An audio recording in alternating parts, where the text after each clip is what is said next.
Hello and welcome to Weather and Forecasting. This is Unit 1, Energy and Mass, Module 1, Composition and Structure of the Atmosphere.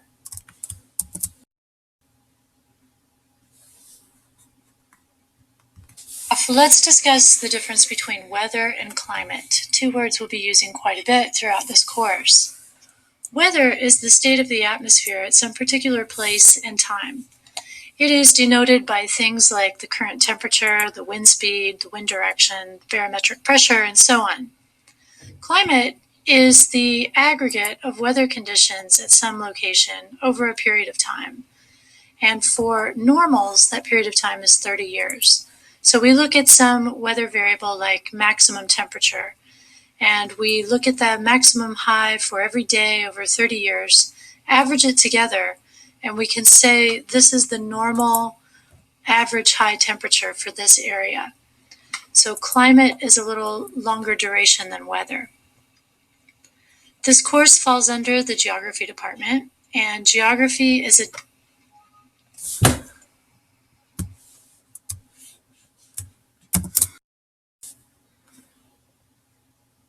main one, which is Earth or physical geography. And you can see the overlapping disciplines in there, the nature and society interactions, the world landscapes and sustainability.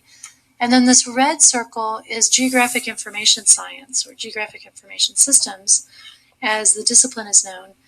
That is a way to use software to map out things that you could see distributed over geography. So, for example, weather maps you can create with geographic information systems, or you can map populations of people, or really any phenomena that you have data for, you can map. Physical geography deals traditionally with these different spheres. So we are in the atmosphere. The study of meteorology deals with the atmosphere. The biosphere deals with life on Earth.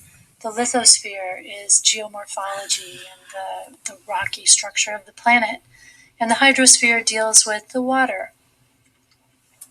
All right, so for weather in this class, you'll need to start, if you're not already doing so, paying attention to the weather. So you can do this through the internet, on TV. If you have the Weather Channel, it might become your new favorite station. Or you can just watch the newscasts. They always have a little segment on the weather. There are weather radios and weather applications for your smartphones and devices. When we talk about weather, there's a couple of things that we'll just mention here, and these are topics that we'll go into much more detail over the course of this meteorology class. The first deal with pressure systems, and there's two types. We have high pressure systems and we have low pressure systems. High pressure systems are sometimes called anticyclones, and low pressure systems are called cyclones. If you look at the characteristics of a high and a low pressure cell, first thing to notice is that there's no cutoff values. You can see in the center of this high pressure cell, the value is 1024 millibars. So that's relatively high compared to whatever values are around it. Same thing for the low. There's no cutoff point. It's just a relatively low area of pressure compared to the surrounding areas. Winds flow in a particular direction with respect to these cells of high and low pressure. The wind always wants to go from areas of high pressure to areas of low pressure, but it can't do that directly for reasons we'll get into later in the course. So the circulation of winds around a high pressure cell, as you can see in this diagram, are clockwise and outwards. And then for the low, it's just the opposite. It's counterclockwise and inwards. Fronts are the leading edge of a new air mass that comes into an area. So what's an air mass? Well, an air mass is a big mass of air that was developed over a region of the Earth. So, for example, here in the southwestern U.S., a lot of our weather systems come from the west, and the air masses responsible for them developed over the Pacific Ocean. So they have moisture. That air mass has moisture, and it may be warm air, it may be cool air, depending on where it formed in the ocean. And as that air mass makes its way to the east, because weather moves from west to east for the most part, there are exceptions, but that's the general rule, that air mass begins to move into the area. And when we feel it at the surface of the Earth, we call that the front. So a warm front is warm air, air that's formed in a mass that was over some warm place, like it developed over a desert, for example. And as that warm air mass displaces the cooler air that was currently in the location, we have a front. So here, this red line represents the frontal boundary between warm air and cold air. Now, warm air always wants to rise up over cold air. So as it rises, we have clouds form, and we'll see if we're paying attention, the first signs of this approaching air mass would be these high, wispy clouds, and then thicker clouds, and maybe some rain, and a change in wind direction, and then we know that the front has passed through, and we have a new air mass in the area. In this picture below, we have a cold front. So cold air is moving from the west into the east to displace the warmer air. And as the cold air comes in contact with the warm air wants to rise up over that cold air. And with cold fronts, it can do so very rapidly. And so we have the potential for severe weather, severe thunderstorms, maybe tornadoes, and other severe weather. When we describe the state of the atmosphere, we look at variables like the maximum and minimum temperature for a 24-hour period, the dew point, also known as the frost point. That's the temperature at which any water vapor that's in the air will condense out as dew or frost if it's freezing out. Relative humidity is a percentage value that looks at the amount of water vapor that's in air versus how much water vapor the air can hold at a particular temperature and pressure. We have precipitation amounts, air pressure, wind direction and speed, sky cover, which tells how much cloud cover there is in the sky.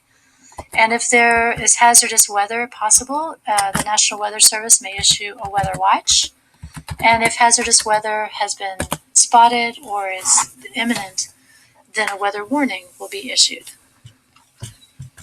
To help us keep an eye on the weather, we have satellites in the sky that were designed to read information useful for predicting weather. There are two basic types of satellites defined by their orbits. The first one is a geostationary satellite. Geostationary satellites are very high in the sky, 22,000 plus miles. And as the name implies, they are stationary over a point on the Earth. So as the Earth is rotating around its axis, the geostationary satellite is orbiting around the Earth at that same speed so that it's always directly overhead of some particular location. We call that location the subsatellite point. There are two geostationary orbits that we use for U.S. weather, and they are at longitudes of 75 degrees west and 135 degrees west, which kind of spans both sides of the lower 48. We also have polar orbiting satellites. These satellites are not geostationary, they're in orbit around the Earth in such a way that they cross the poles, hence their name polar orbiting. And you can see as the satellite orbits, it's swathing, it's taking a swath of imagery or whatever it's reading, whether it's visible light or infrared light. It sees a path of the underlying Earth.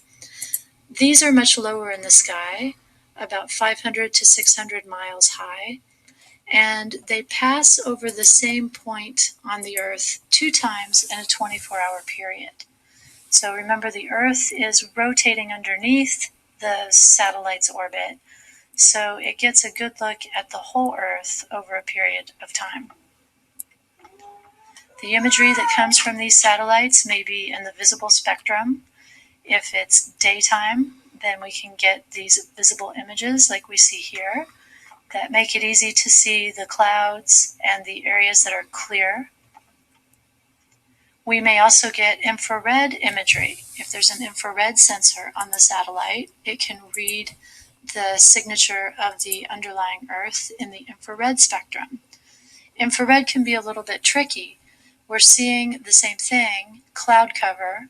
This is the same image taken at the same day and time as the previous image. And here we can see there's clouds that we didn't see in the previous image. So infrared can provide additional information that visible cannot. And infrared can be seen in day or night. It's not dependent on daylight to give an infrared image. We can also get water vapor satellite images, which give us a measure of how much water vapor is in the atmosphere. Again, same day and time. We see the cloud mass that we've seen in the previous two slides. Here's this other bank of clouds. And in addition, we see a lot of water vapor all across the US in this dry area that reaches up into the storm. Down on the ground, we have radar, and we can put together a composite image of the radar. We have Doppler radar and other types of radar that detect movement and make it possible to see these areas of precipitation. So again, same image, or same day and time, I should say. We see the storm is producing heavy precipitation in these areas, and there's little bits of scattered precipitation throughout the west. Often you see the combination of the radar image on top of a satellite image. So we see the satellite image here, which is the infrared image. So we see the clouds, and we see the the radar showing where the precipitation is currently happening to give a nice composite.